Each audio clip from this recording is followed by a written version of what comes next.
if we're going to use your logic, Black American culture, what is it, y'all? Entirely stolen from white people.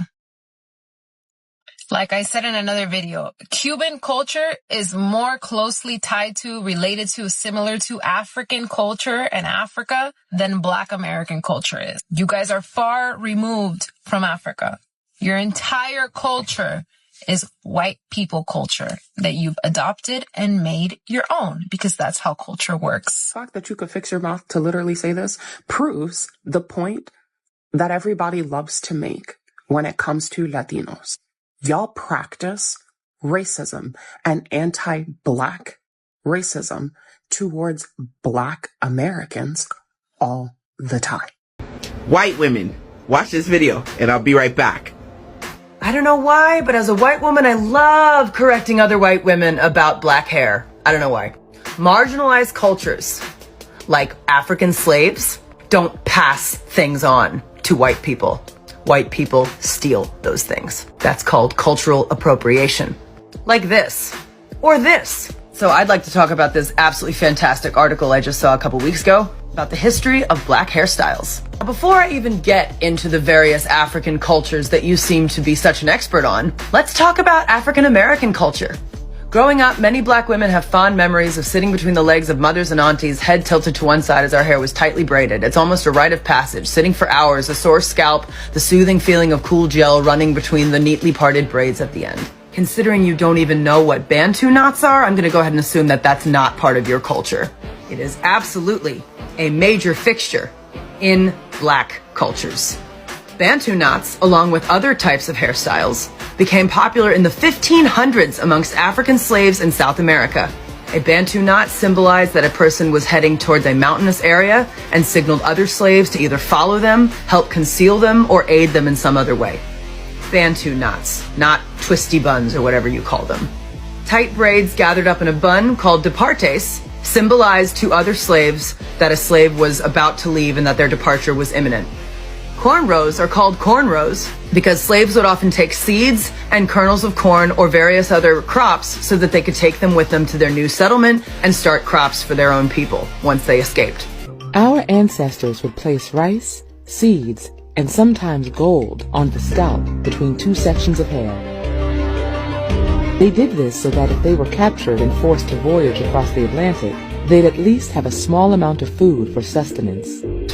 Form follows function. That function was survival and escape. And if you are not respectful and mindful of the mindset of those people when they created these hairstyles, you don't know what a Bantu knot is, then you don't get to argue with black people about their hair. Culture is about experience. Culture is personal and emotional. It's funny, I've been looking at all these pictures and I can't find any with any white people in them. Why do you think that is? So there is this Latino woman going viral claiming black people stole culture from white people. And honestly, that just sounds like a misunderstanding of history. Because let's be real, American culture cannot exist without black influence. From music to fashion, to language, to entertainment, black Americans have been trendsetters. So here's the real question. What culture did black people steal?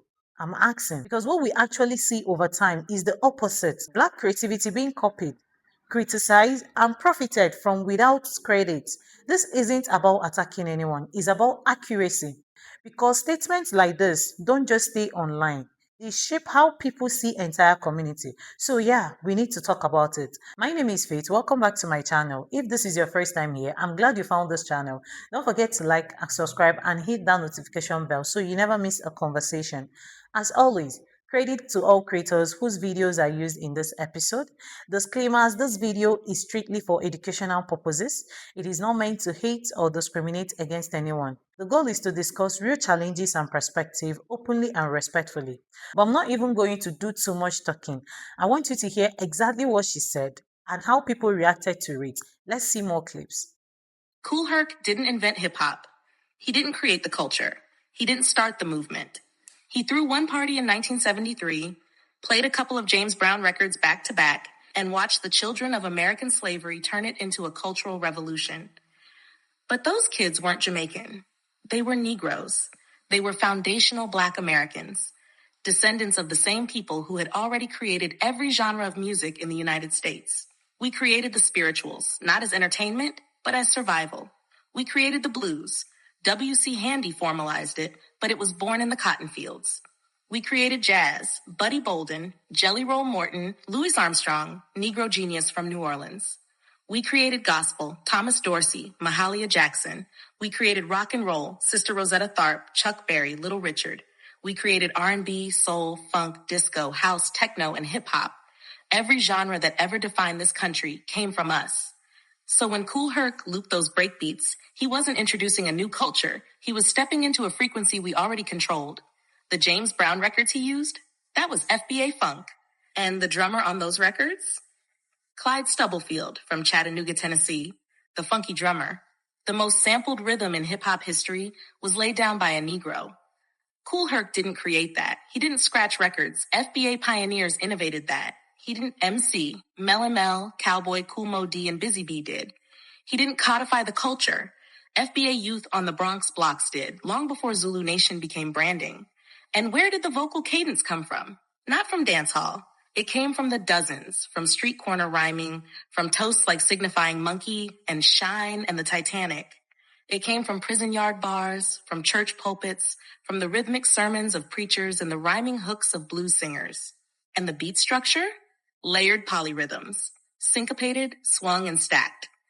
That's the same structure found in Negro ring shouts, where clapping, stomping, and chanting created complex rhythms that predate any imported style. That's how we communicated under surveillance. That's how we kept time when everything around us was trying to break us. Breakdancing? That came from top rocking, which came from FBA dance styles like the Lindy Hop, Charleston, and even older juke joint footwork. Graffiti? That's how we told our stories when no one printed our names. We didn't borrow anything. We made hip-hop the same way we made every genre. From nothing. From pain. From pressure. From the drum. We are the drum. So let's talk about who really built this. Not Fat Joe. Big Pun's rhyme schemes were intricate, but compare him to Kool G Rap, the FBA rapper who pioneered multisyllabic flow before Pun hit the mic. Not Busta Rhymes. He's animated, yes, but he was modeled after leaders of the new school, a crew that came up in the FBA scene alongside artists like Das EFX who created the choppy Iggity flow years before. Not Cardi B. She mimics our tone, our lingo, our look, but there is no Cardi without Lil' Kim, without Missy Elliott, without the blueprint laid down by MC Lyte. Not Nicki Minaj. She walks in the footprints of Missy Elliott, of Debrat, of MC Lyte, all FBA women who birthed the style, the flow, and the dominance in a male-controlled space. Everything they're praised for, we already did. Everything they're selling, we already paid for. The N-word? That's not their inheritance. The struggle? That's not their lineage. The culture? That's not their root. They didn't come from our trauma. They came through our opportunity. They didn't endure Jim Crow, Tuskegee, COINTELPRO. They didn't build Greenwood, Harlem, Chicago South Side. They didn't get lynched for learning how to read. They didn't die to create the sound they now monetize. And when the bullets fly, when the policies come down, when the reparations conversation begins, they step back because they know this ain't about gatekeeping. This is about genealogy. This is about history. We were once called Indians. Then they reclassified us as Negro, then colored, then mulatto, then black, then African American. Every label was a strategy to move us further from the truth, to make us stateless, to make us forget, to make us optional in our own origin story. But we remember, and we know that the people who brought rhythm to this land didn't come from across the sea in the 1970s. They were already here, picking cotton, building railroads, playing jugs and washboards and guitars made from wire and wood, turning pain into performance. Hip-hop is the youngest child of a long lineage, and foundational Black Americans are the parents. We didn't borrow this, we birthed it. And if you're not of that lineage, you didn't build the house. So don't sit in the living room calling yourself the architect. Give thanks, or get out. And I'm telling you, people can deny this as much as I'll talk from my own family. They think Black people smell. They think Black people are always stealing. I'm looking at Lux. They think Black people are corrupt. And you know what they say? It's their culture. It's their culture. Constantly that. That's who they are. And then when something happens, right? Say there's a robbery. 90% is going to be a black person. Why? Because if you go to India, 90% is going to be Indian people. You're in this land. This is the land you're in. Yes. Like the majority of people is going to be black. I'm not saying Indians and whites don't steal. I'm just giving an example. So they will say, see, that's their job. That's their way. That's who they are. That's their culture. And you're telling me I mustn't be racist. This is the wording. I'm speaking from my truth. This is the wording that goes on in this community. And that's why I'm saying I'm fed up. Now that you've heard that, I really want to know, does that sound informed to you? Or does it sound like someone who needs to go back and actually study history? Now, I also want to say this. Black history is unique. It has African roots, yes, but it also evolved into something entirely its own. True lived experience in America. That's why Black American culture isn't something you can easily label or reduce. It's layered, it's original, and it's influential. So to reduce all of that into they stole it, that's not just incorrect. It dismisses generation of creativity and impact. Look, conversations like this matter because if you don't correct misinformation, it keeps spreading and eventually people start treating it like truth. That's how history gets rewritten. And I'm so curious, what do you think about this?